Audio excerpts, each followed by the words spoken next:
فجر میں کتنی رکعت نماز ہوتی ہے؟ 4 رکعت، 2 رکعت سنت اور 2 رکعت فرض۔ اور ظہر میں 12 رکعت نماز ہوتی ہے، 4 رکعت سنت، 4 رکعت فرض، 2 رکعت سنت اور 2 رکعت نفل۔ اور عصر میں کتنی رکعت نماز ہوتی ہے؟ 8 رکعت۔ کتنی رکعت؟ 4 رکعت سنت اور 4 رکعت فرض۔ اور مغرب میں کتنی رکعت نماز ہوتی ہے؟ 7۔ کتنی رکعت؟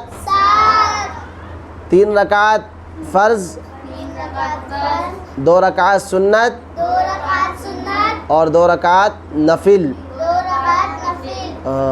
اور عشاء میں 17 رکعت نماز ہوتی ہے۔ کتنی رکعت؟ 4 رکعت سنت اور 4 رکعت فرض، 2 رکعت سنت، 2 رکعت نفل، 3 رکعت واجب الوتر اور 2 رکعت پھر نفل۔